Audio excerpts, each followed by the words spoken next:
particular, but more broadly about the role of a United States Senator, Arkansas politics, national politics, which is wide open.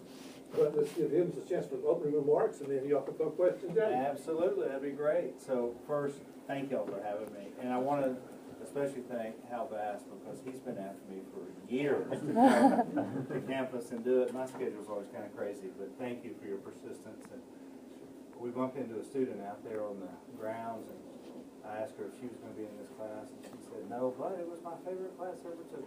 So that's nice. And he just has an outstanding reputation. Is anybody here from Camden, by the way? That girl we saw was from Camden, and reminds me of a story of when my dad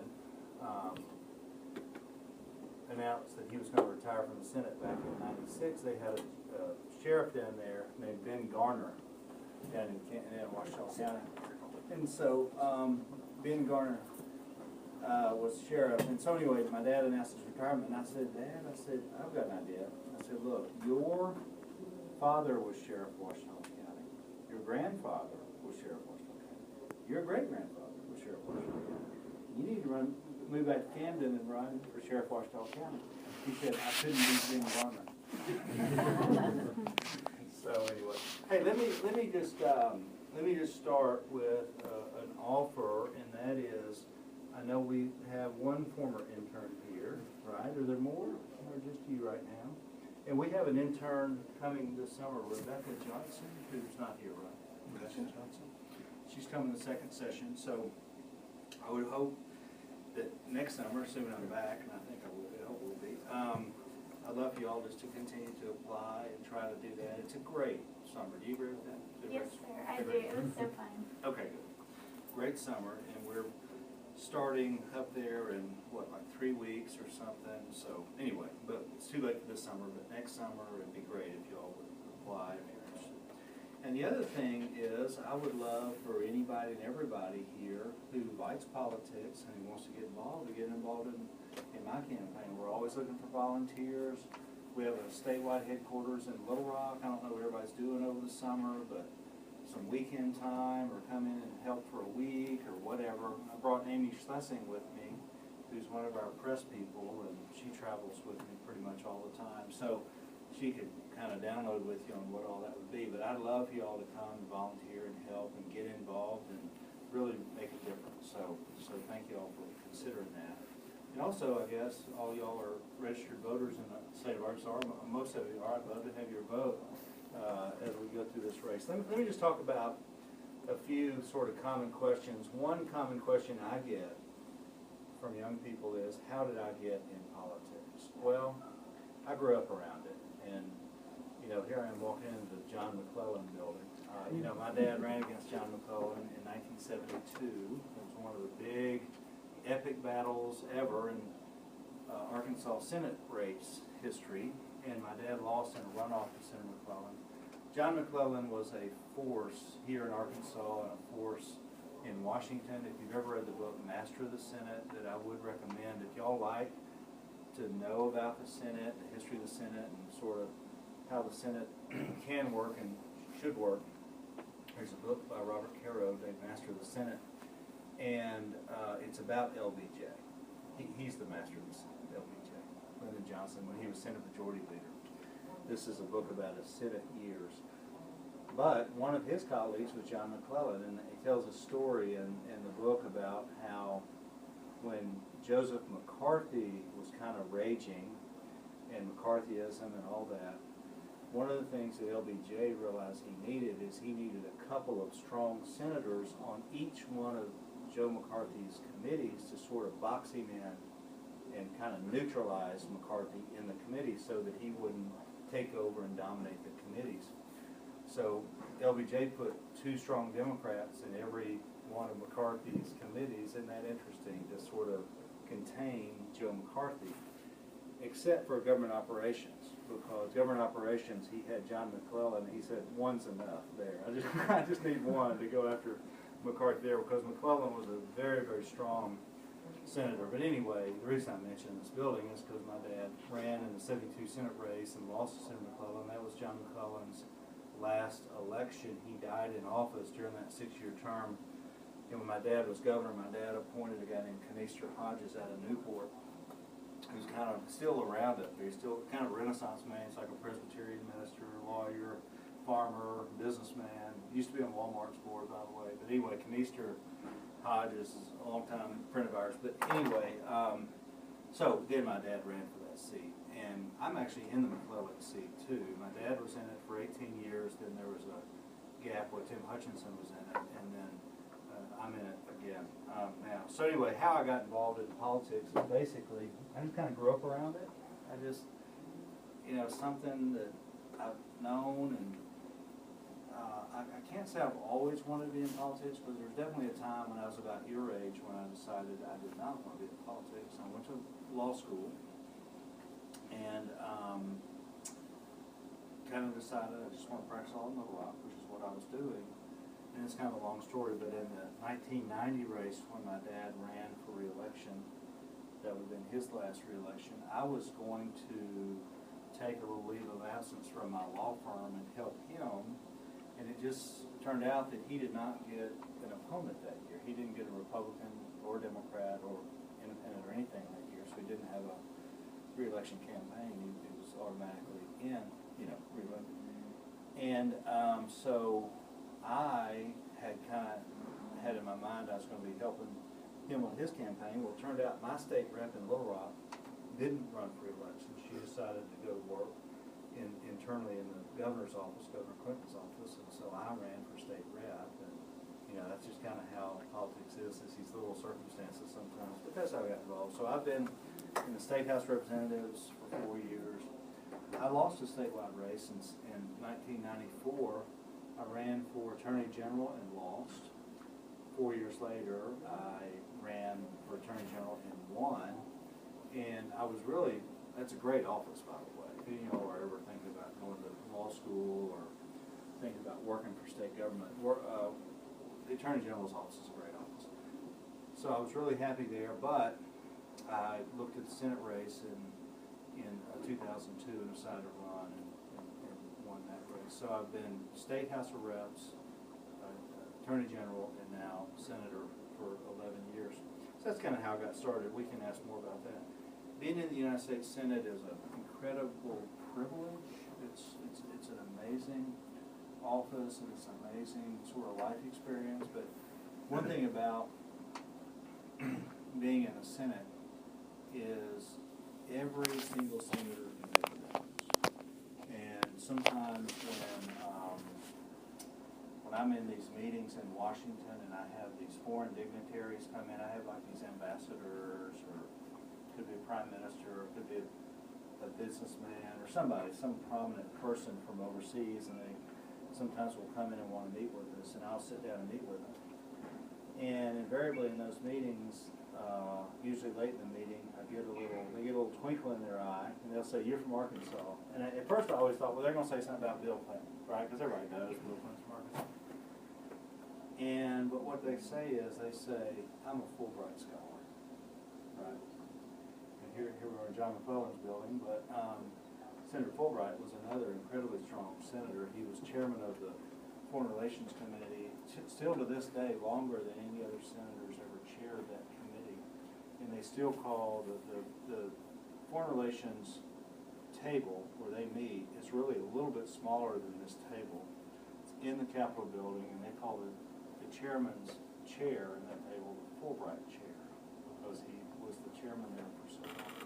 But anyway, it's an example of to me, that any one senator can make a difference, because Senator Fulbright touched people literally all over the world to the Fulbright program, where you try to take the best and the brightest from overseas, bring them here to educate them, best and brightest here, send them overseas, get some experience that way.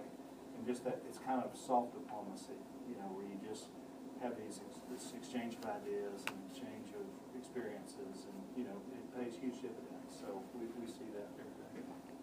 Anyway, the Senate's an amazing place to be. We can talk about that if you want to. It's not working very well right now. We've all seen that in Washington. And that's all completely fixable. We need to fix that, because that's really the first step in getting us back on track, I think, to try to get back to governing and doing things for basics like budgets and all the appropriation bills we need to do, and then, passing legislation about highways and education and all that stuff that we're so backlogged on in Washington. So getting a functioning Senate, I think is a really important step in that. We can talk, I'll be glad to answer questions about that. But let me just talk a couple more things. One is sort of my philosophy of the Senate. I think different senators, different politicians have different philosophies on their offices that they hold, or the offices they seek. From my standpoint, when I look at the Constitution and I see the Senate, I think the Senate plays a very unique role in our system of government. And we can, again, talk a lot about that. But if you think about it, it's really the one place in our national government where the people, you all, can see law being made. So if you go to the House rules are such that basically the Speaker runs the House. I hate to say it, but the House is almost like a dictatorship. It's like an autocracy. It's so big and it's so partisan, unfortunately. I don't like that about the House. It's incredibly partisan. Basically, the Speaker and his chairman, they basically run the House. And when they bring a bill out of a committee, it goes to the Rules Committee, and the Rules Committee decides how many amendments they're going to have, how much debate, if any, they're going to have, who can, a limited amount of speech, all this. And they move it out and they get it done. Some people like that. I don't, because there's not enough input from everybody else in the House. That's not true in the Senate. On our rules, we have the right of unlimited debate, as we all know, the filibuster. We have the right of unlimited amendment. We can amend bills, and you can abuse this, by the way, but we can amend bills that our amendments do not have to be germane or in any way related to the legislation. That's why you get like a highway bill, and next thing you know, you get something on, say, Guantanamo. They have nothing to do with each other, but under the Senate rules, you can do that. So in the Senate, you can actually see that being made. You can go turn on C-SPAN 2 and see us down there debating and arguing and fussing and offering amendments and voting. You see that made. Another area where they make a lot of law in this country is in the courts. And of course there, a lot of times the judge will just take something under advisement and then bam, do an order. You don't really know what his thought process is all the time. You don't know what he did to reach that conclusion. Or like the U.S. Supreme Court, they hear the arguments and then they go back in their chambers and talk about it, and then they come out a few months later with an opinion. Well, again, you don't really see that. Maybe you just kind of know the result. But the Senate, and of course the White House, you have no idea what they're doing. They go out to the Rose Garden with a press conference, but no one gets to go in the White House and see his staff sit around a conference room table and all that and work through what they're trying to do. So anyway, the Senate's really the one place that happens. And my view of being a senator is the Constitution says every state gets 2, and that means that I'm there to represent Arkansas. Now there are people who go to Washington with this idea that they represent a party, they represent ideology, they are there to represent a president, or they're there to oppose a president. That's not my approach. My approach is I'm there to represent the state of Arkansas, and part of that is I'm supposed to work with everybody in the room. It doesn't matter if I'm in the minority or in the majority. It doesn't matter who controls the House or who the president is. It doesn't matter. I'm there to work with everybody in the room, including sometimes a lot of people I don't agree with, but that's what I do, right? And so what I tell sometimes when I'm traveling around the state, what I tell people is really being in the U.S. Senate, it's not any different than being on the local school board or being on the city council. Same thing, you get elected, you gotta work with everybody in the room if you wanna get something done. And what's good for the community, good for whoever, is for you to get along and work through these challenging, difficult issues. So anyway, that's my philosophy. And I think one of the things that you're gonna see in this 2014 re-election is a very sharp contrast between the two of us who are running. I know where he is on that. He's not a bipartisan guy. He's there for an ideology and for an agenda. And it's just night and day. I focus on Arkansas. I could come to any county in the state and tell you different things I've done for that county, different ways I've helped, different, maybe the Chamber of Commerce wants help, or the county, or the city, or the universities, whatever. And I've always tried to be there and tried to help. And so you're going to see this 2014 cycle here in Arkansas. This is one of the most closely watched races in the country. So it's kind of an exciting time to be here. It's kind of exciting to be in it, not always. You've seen all the ads on TV, but anyway, so one of the things you'll see over and over is this really sharp contrast between the two of us. And look, the people have a decision. Do they want me and another 6 years of someone who's trying to be a bridge builder, try to work in a very bipartisan way, try to get it done, who's not overly partisan, or do they want, my opponent who is, very, very, what I would consider, hard line ideology and all that kind of stuff. So we'll just see what people want. But a couple of last things on the 2014 race, and I'll open for questions.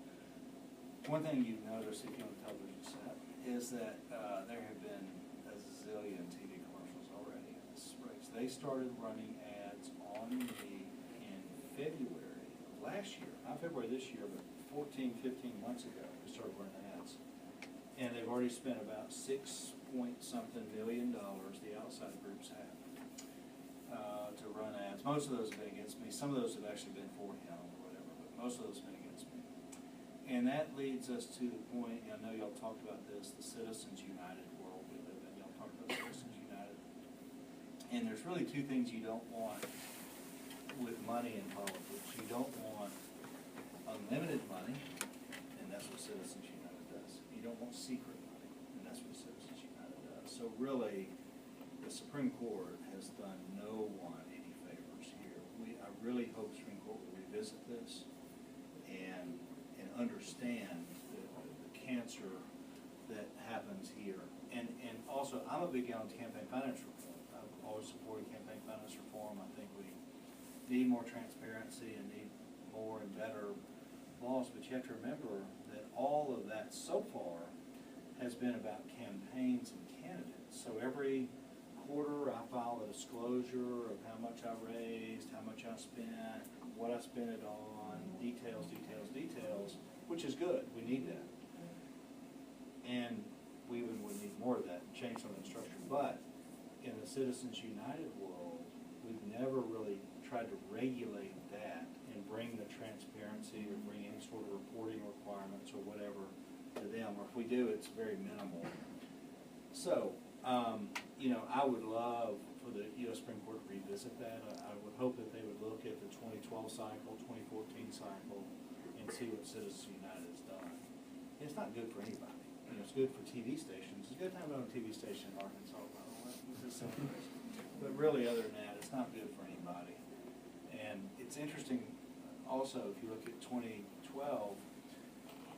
the outside groups like the Koch brothers and all that junk, they spent millions and millions and millions and millions of dollars in these Senate races. They didn't win any of them. So it really hasn't proven to be effective or persuasive. I think most people tend to tune it out. But we'll see what they do in Arkansas. Another change that we've seen just in the last few years is this advent of social media that's become a major influence now in political races. And even when I ran 12 years ago in 2002, we didn't have social media. We didn't have Facebook. I mean, we had the internet, we had websites, and there were chat rooms and stuff, but not like this, not like that.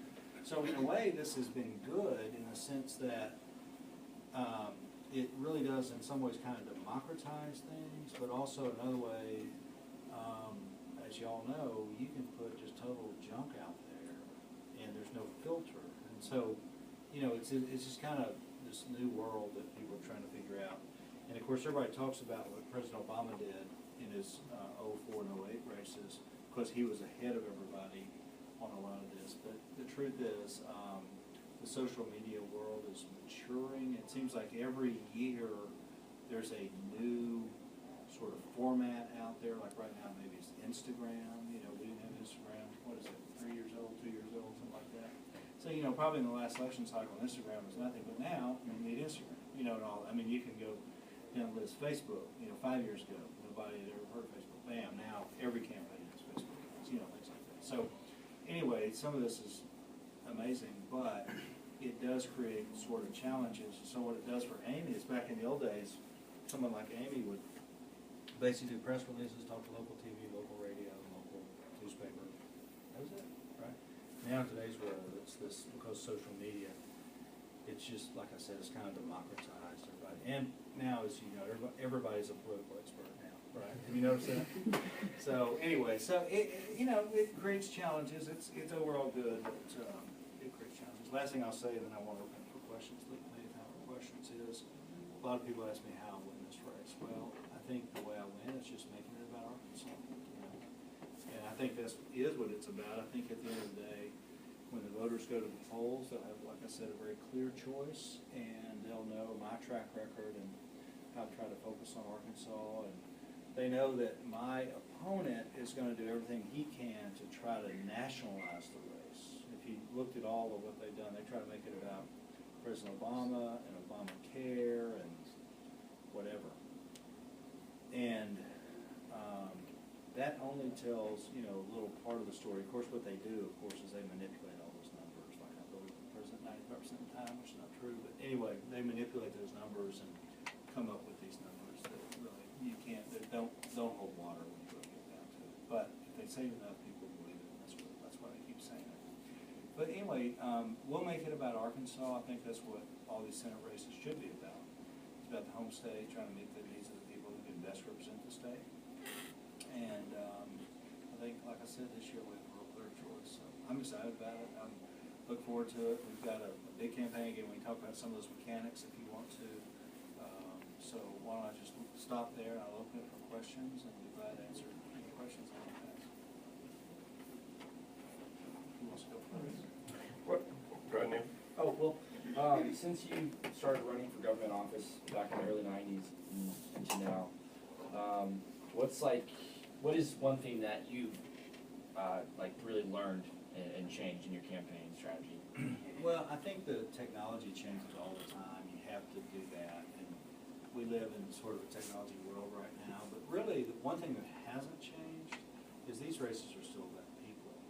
And if you look at about the social media, for example, or if you look at the so-called ground game that everybody talked about Obama had in 2008 and 2012, and how huge that was and what an advantage was. All that is people. It's about their version of ground game is using technology to, in fact, a lot of this is over Facebook and Twitter and other things, but to use technology to communicate with people and get people involved and get them to show up, volunteer, and give money, and those kind of things. So really, the one thing that doesn't change, it's about people. Maybe you change how you get to those people. Before it was maybe a TV ad or newspaper ad or something. But politics in Arkansas, and I'm sure it's true all over the country. Your professor would know more about this than I would. But I'm sure it's true all over the country. But politics used to be a great pastime in our state. I mean, when Orville Faubus and John McClellan and some of those guys, when they would come to Clark County and they'd show up at the courthouse for like the Democratic rally or the campaign, whatever, 5,000 people would show up. And you just don't get a lot of that today. Very, very seldom do you get those big crowds like you used to. I remember in my dad's races, my dad, I was born in '63. My dad had a race in '60, '62, '64, '66. He had a race in 68, 70, 72, 74, 76, 78. Okay, all those political races for him. And then in 84, and then in 90, and I mentioned that one in 90, and then he retired in 96. So, but I remember in those early races where you would go, and I mean literally thousands of people would come. We used to do, I remember that 72 race, 74 race, back in that time frame, we would do like barbecues. We'd come out here to the fairgrounds and do a fish fry or a barbecue.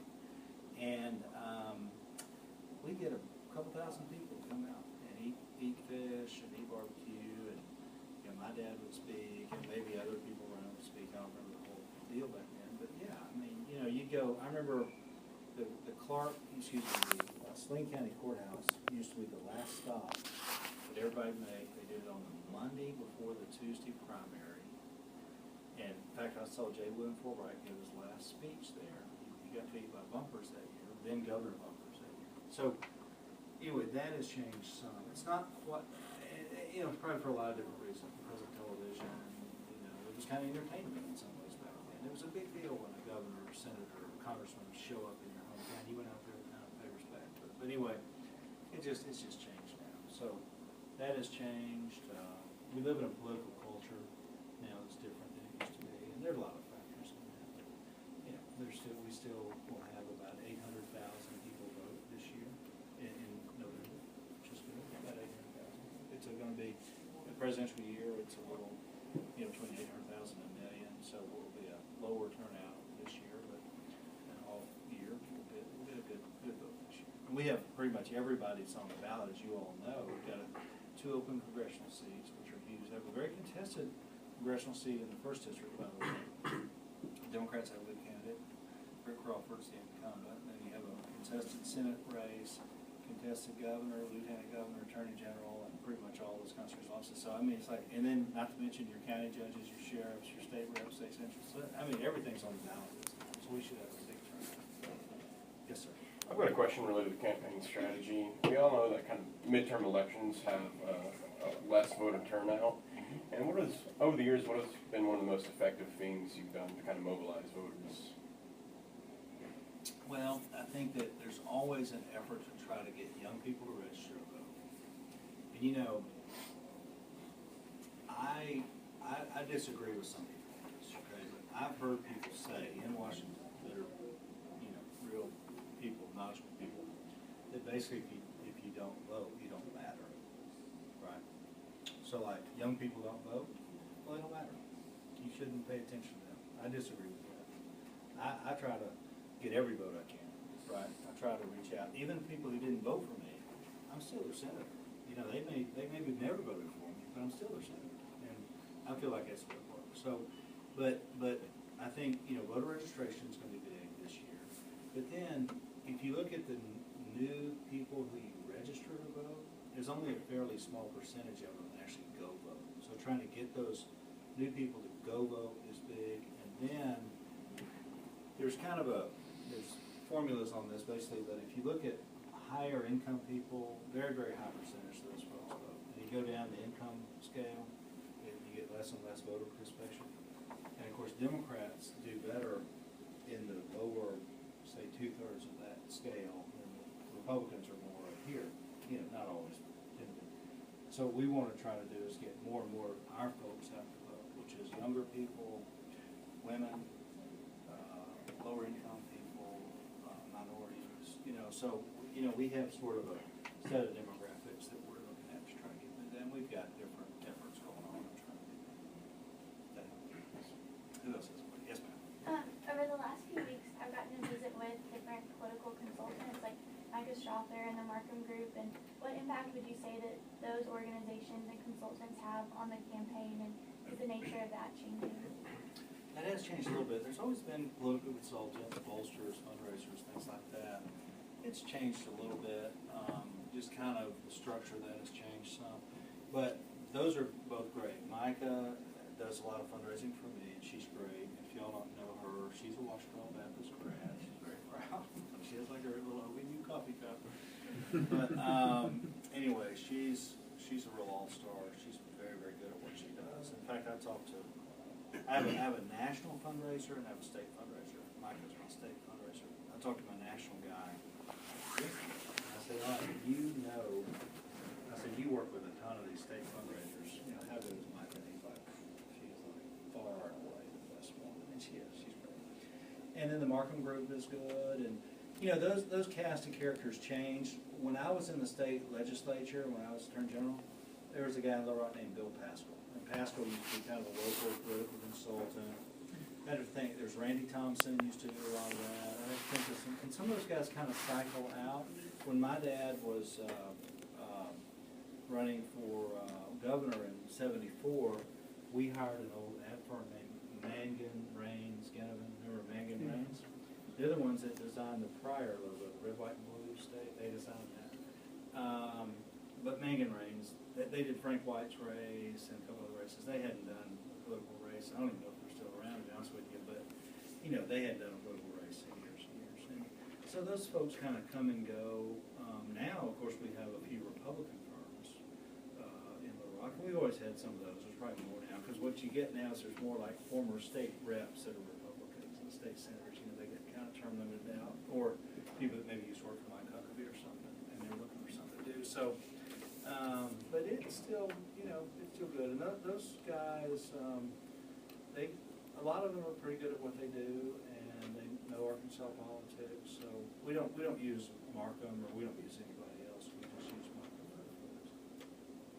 But she's a big help. Grace has a question. You talked about Citizens United quite a bit. Would you say you want something to propose to reform it, or would you like something in place? Well, I think, I haven't ever really gotten down to the weeds of that and read all the cases that led up to Citizens United. Really, I can't give you like a real true legal analysis of it. But basically, I think the fundamental problem is they consider a corporation or an entity like that, they consider them a person that has constitutional rights, free speech. And there's some other cases that talk about how money, when someone gives money, that's part of their political speech. And that's been a case, that they decided that case, 20, 30 years ago, 40 years ago.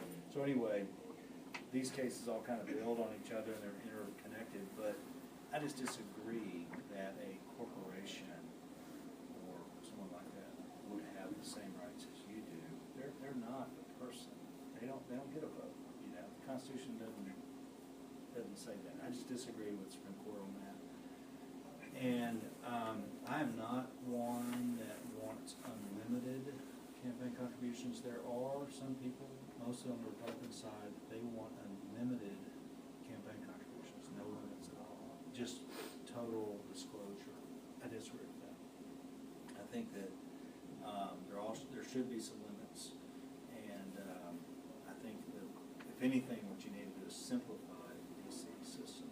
The Arkansas system is pretty simple, and it's probably a good model for us to look at. But the DC system is so complicated. It's been reformed so many times. There's always different rules for a PAC versus something else. Corporations can't give. There's a lot of legal fictions in all this. So like a corporation cannot give me money, but they could spend money on my behalf. So they could set up like a super PAC and spend money, or so they're for me or against me. But they can't give money to me or my money. So anyway, we need to clean all that up. It's time to clean it up. And when you look at how much money is being spent, I think against President Obama, wasn't there one guy last year, 2 years ago, that spent $200 million of his own dollars? Wasn't that right? Yeah, Edelson showed that. Yeah, 200 million of his own money. Now, you cannot convince me that your voice is the same as his voice. It's not. He's got $200 million back into his voice, and at most, you would have $5,200 if you maxed out the primary and general to President Obama. You get $5,000, he gets $200 million. It's not that. So anyway, we need to go back and fix that next time. Who else has a question? You also mentioned sort of the dysfunction that's plaguing the Senate right now. What would you say would be the first step in trying to fix that, remedy some of the polarization that's... Well, it's all, what it really comes back to is it comes back to each and every senator to have the respect and the discipline internally that we need to have. Tell you a quick story. About a year and a half ago, we were doing the National Defense Authorization Act, the NDAA. We do that every year. That's the law that sets all the policy for the military for the next year.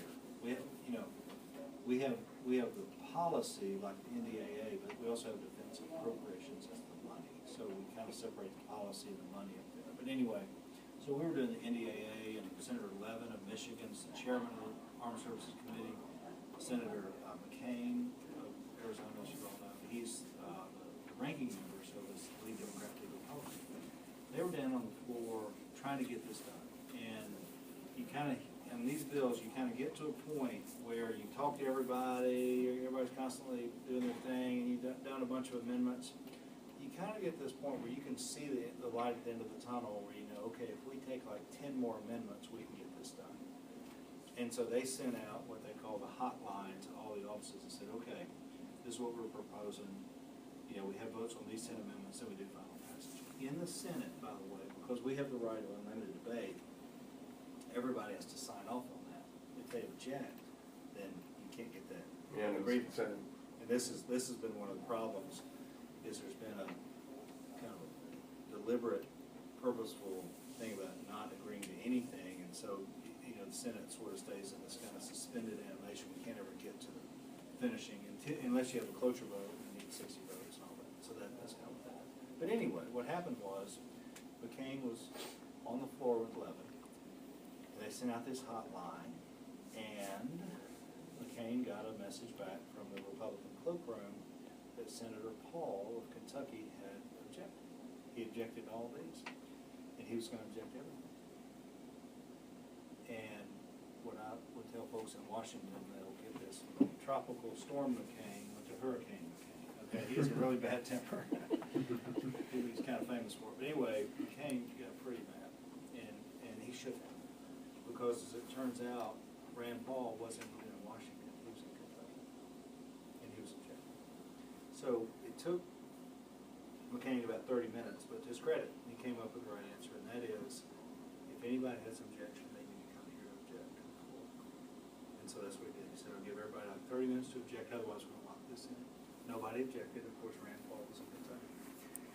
That right there, though, is a problem. Rand Paul should never do that. That's disrespectful to the Senate. You're not even in town. You're not even in the city. You're not in the Senate. You're trying to object. No, and you don't know what you're objecting to. You're objecting to everything. You know, that is kind of a new phenomenon. Now we've always had one or two senators going way back. When my dad was in the Senate, it was Metzenbaum. But we always have had one or two or three senators going way back who can be very difficult, very problematic, that make everybody pull their hair out. We've always had that. But what you have now is it's more of a partisan thing. It's like the Democratic and Republican leadership is at odds, and the whole caucuses are at odds. And we can fix all this. But basically, the first step, first step is to get everybody to agree that all this can be fixed and how we're going to do it. So you have a lot of people on both sides that want to see it get fixed, but the problem is it's geared right now with all the outside groups, outside money. You mentioned Citizens United. I mentioned the Koch brothers. You know, listen, when the Koch brothers spend $10 million on your behalf to get you elected, guess what? You take their phone call. When they say, I don't like this amendment, you take the phone call. Right? That's just the way it is. So anyway, it's a problem. And we can clean it all up. It's just a matter of political will to do it. And then once we start that process, then we can get on to the bigger things. Then we can deal with some of the things like the national debt, and we can get a highway bill, which we need to, get an education bill that's so far overdue, and on and on and on and on, many other things that we need to do. I have a big bill on regulation reform, reg reform, with Senator Portman. I think it'd be very good, but we can't get to it because of all the big problems. What kind of? I have a question on regulatory, the regulatory relationship between the state and federal government. Yeah. I just did a policy paper on looking at that relationship and in particular, like when it comes to the health and safety consequences of some of the actions. So like, what do you think in the future? Do you think there's going to be a change where they're going to put more of the regulatory responsibility on the state, or are they going to put more of it on the federal government, or is it going to be some sort of joint responsibility? Well, this probably joint, and this is a challenge because a lot of times we talk to the industry, like on the health and safety, like let's say it's pollution. The industry will come in and say, we don't like the EPA. We think they're too harsh. But we don't want 50 different rules either. We want one rule, we just want our rule, we want what we want.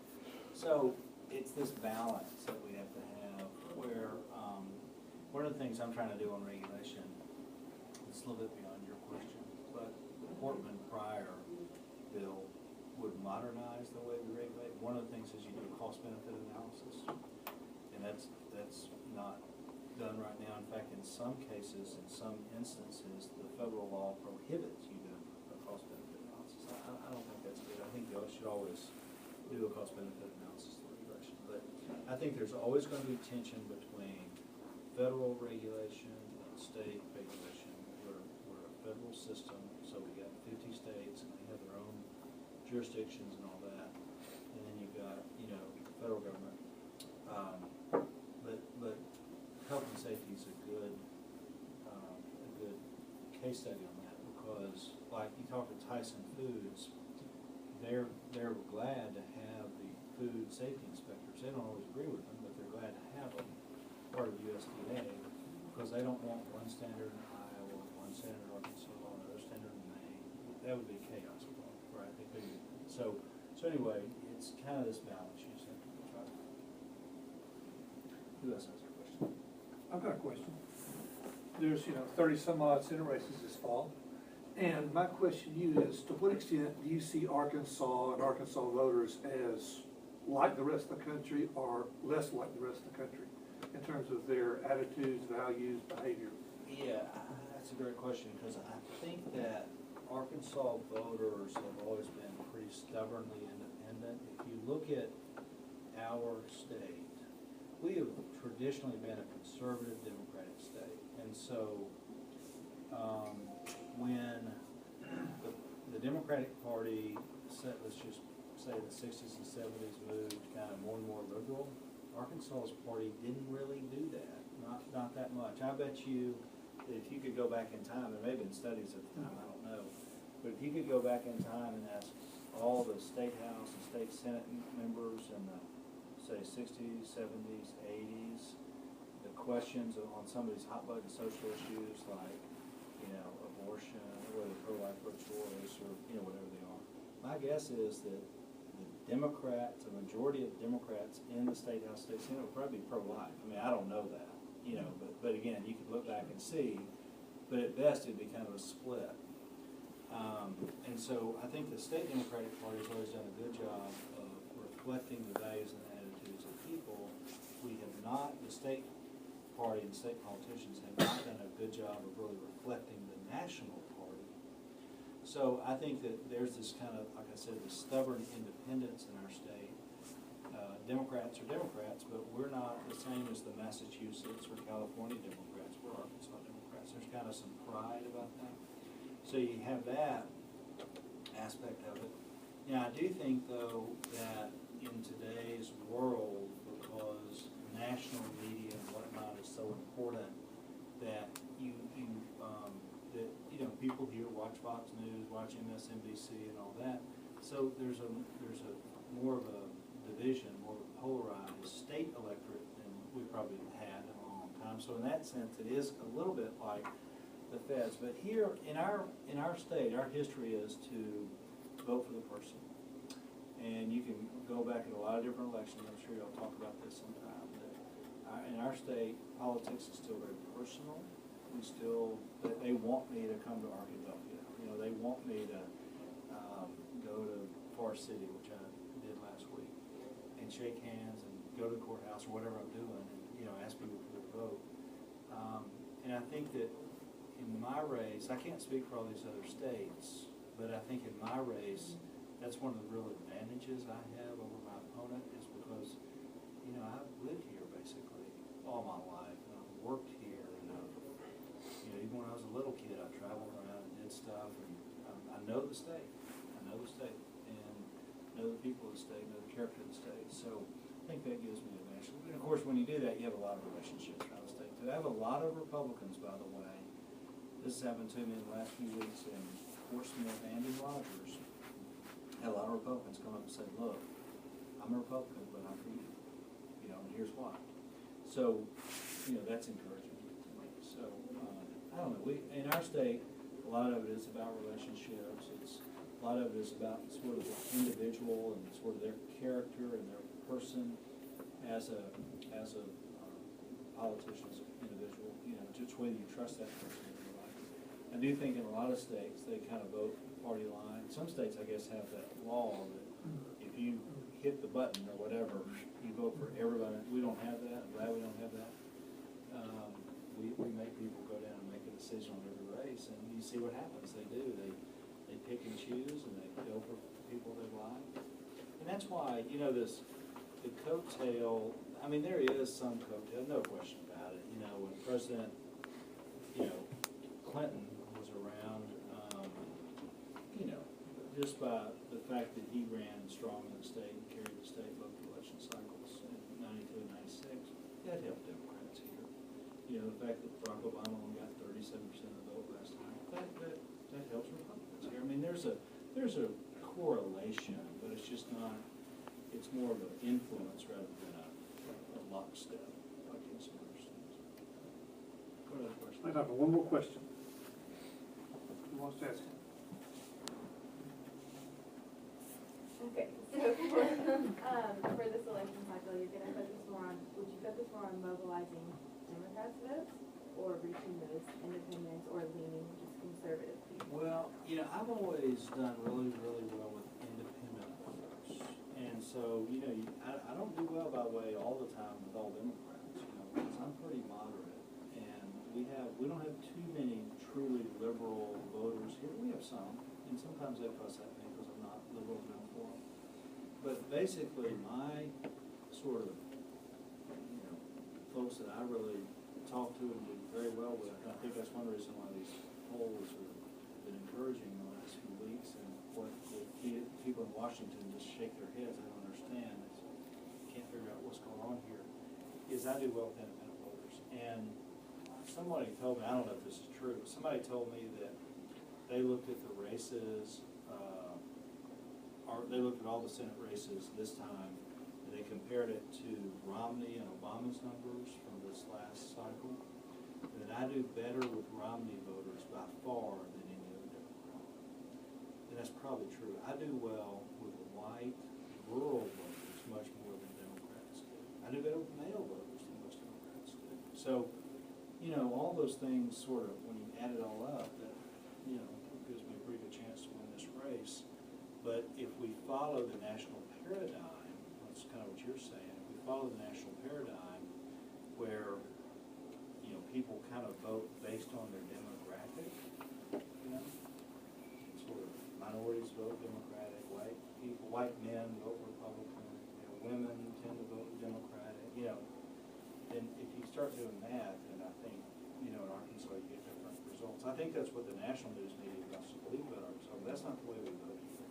And I think this time, I think my personal view is, I think you see Mike Ross win for governor. I think you see Nate Steele win for attorney general, and probably one or two of the other constitutional offices. You know, that lieutenant governor's race I think is very interesting, because you have Tim Griffin, who has some name ID. Burkhalter kind of has this business background, I think that's going to be a real fight. My guess is it's kind of a toss-up race. There's a couple other races that are toss-up races. But I think James Lee Witt wins the congressional race down here. I think he does. I think Patrick Henry Hayes wins the congressional race in the 2nd district. So that's 2 Democratic wins there.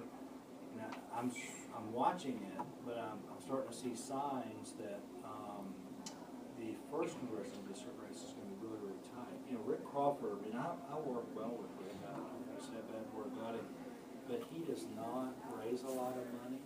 If you look at his campaign reports, and this Jackie McPherson, who's the mayor of Heber Springs, I think McPherson, I guess he outraised him this last quarter, and you're starting to see a little momentum there. I mean, fundraising is only one indicator, and, you know, I wouldn't agree with all that, but it does show that when you have incumbent congressmen and you're raising more money than him, that's you're starting to see a little bit of a trend there. And also I hear good feedback about my person over there in the district. So anyway, my point is, I think you'll see a pretty good Democratic leading on November the 4th this year. I mean, I'm not saying we sweep everything, I don't think we will, but, you know, I think my race right now, at least, you know, my race is a marathon, okay, it's a marathon. Just because we've had some good poll numbers that have been released in the last, say, 3 weeks, that doesn't mean a whole lot. That's just kind of a snapshot of where we are today. We've got to, I told, one of those polls had me up by 10 points. I don't think I'm up by 10, but I said the key to winning this race, you gotta run like you're 10 points behind. That's how you win these kind of races. You gotta act as if you're behind and just keep running and running and running and outwork the other guy, outsmart the other guy. So that's what I'm trying to do. Thank you very much.